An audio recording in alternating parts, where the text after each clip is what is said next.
And I continue with the very end of 2, Donna's story. When Donna was 5 years old, she learned that her mother was sick.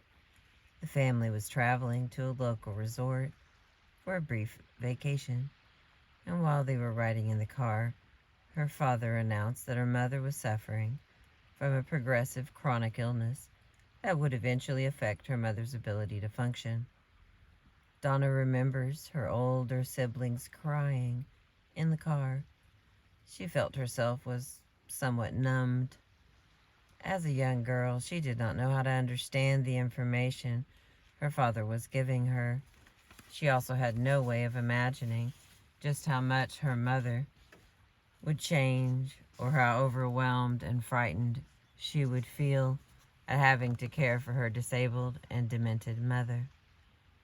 When her mother died 13 years later, Donna experienced an overwhelming sense of relief and the end of a childhood that can only be described as a nightmare. Although Donna's mother's health did indeed decline progressively over time, as had been predicted, her initial decline was rapid. Her vision became impaired. She had difficulty walking. She could not think clearly, and she became emotionally volatile. More than anything, Donna remembers her mother's anger, her midnight outbursts and rageful complaints about her life. Frequently, Donna's mother would get up in the middle of the night and attempt to perform some household chore. Oh, there goes all the pelicans and a bunch of other kinds of birds.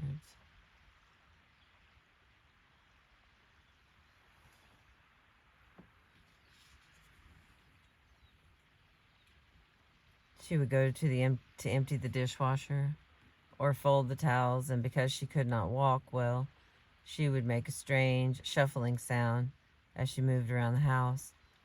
Donna says, "I can never forget that sound. I always hear it in my mind."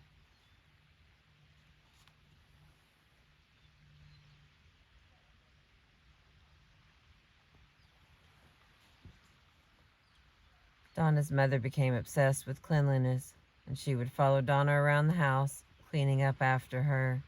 She would wait for her when Donna went to take a bath so that she could clean out the tub and immediately wash the towels. When Donna got older, she was given permission to lock her bedroom door so her mother could not break in and intrude.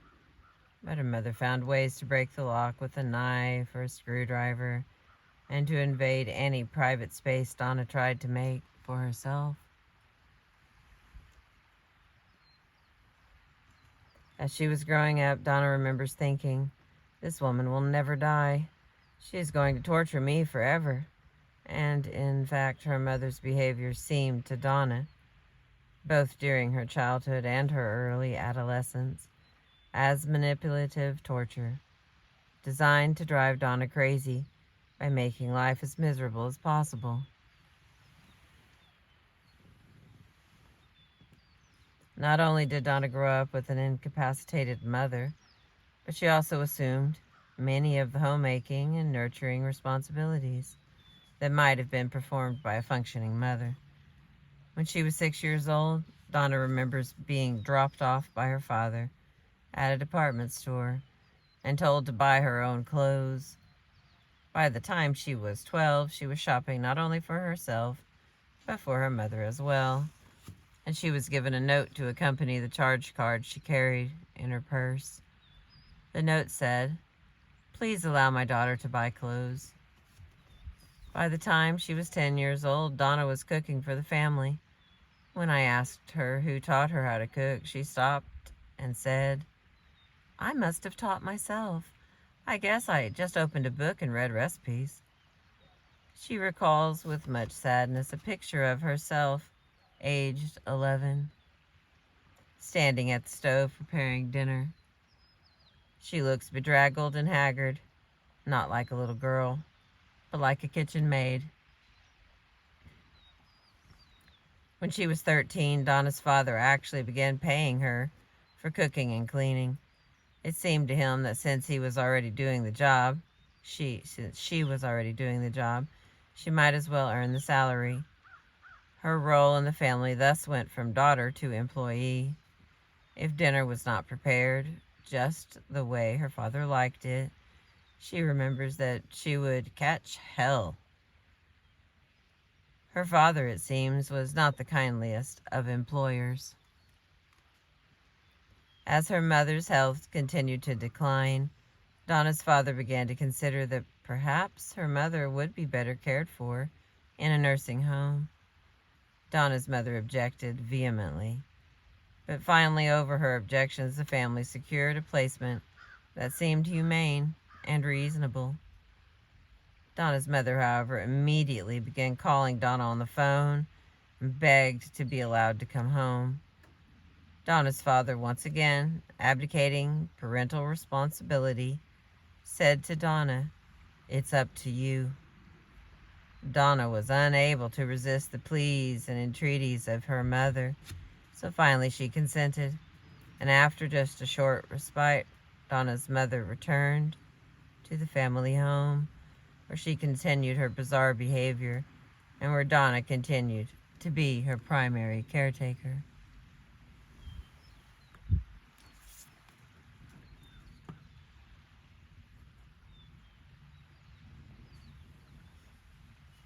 By the time she was 17, Donna could no longer tolerate the pressure of living at home.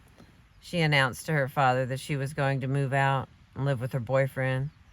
At this point, she was numbing herself with drugs and alcohol. Her father did not object to her plan, and Donna packed her bags and moved out of the family home.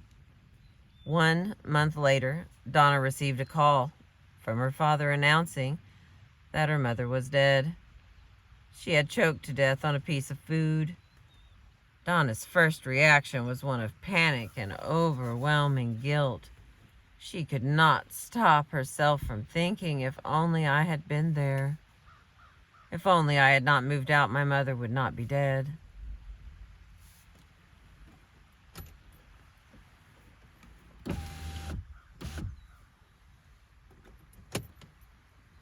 Gradually, she began to accept the fact that she was not responsible for her mother's death, that she did not move out in order to kill her mother, but that she had moved out in order to save herself. Donna continued to live with her boyfriend for another month and then returned home to her father's house. Now, with only a few months before she left home for good to go to college, Donna recalls feeling lost. Much of her childhood had been spent mothering her irrational, sick mother. She had received little of the guidance and nurturance a girl needs in order to grow into a woman.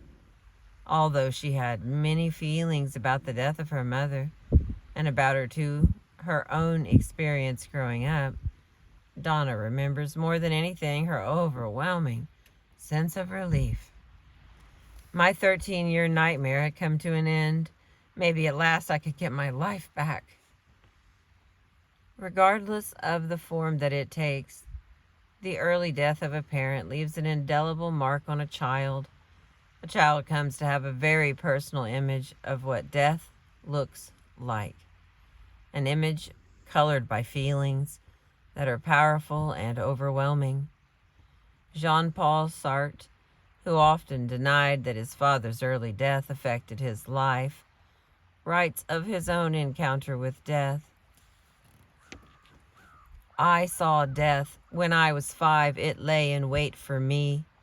In the evening it would prowl on the balcony, press its nose against the window.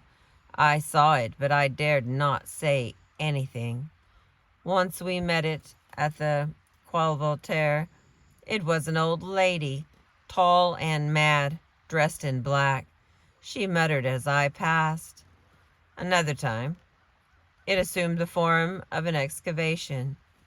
We were visiting Madame Dupont and her son Gabriel, the composer. I was playing in the garden of the cottage, frightened because I had been told that Gabriel was sick and was going to die. I was playing at horses half-heartedly, galloping around the house. Suddenly I noticed a shadowy hole cellar had been opened. I do not quite know, the manifestation of loneliness and horror blinded me. I turned around and, singing at the top of my voice, I fled. At that time, I had a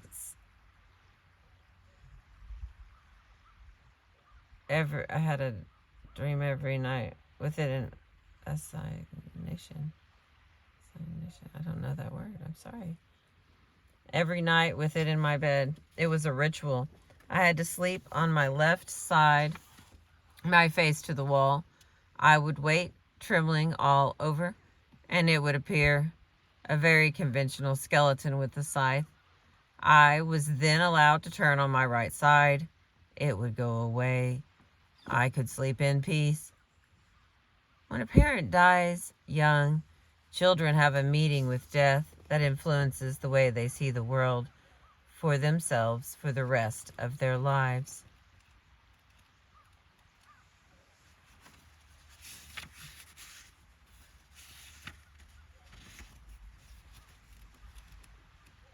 That is the end of chapter 2.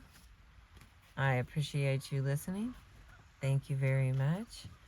I will begin on 3 pretty soon. I have, in case I haven't said it in this video, I have really appreciated this book, The Loss That Is Forever. It has explained a lot of stuff about myself and other people. I hope you're enjoying it too. Thank you for listening.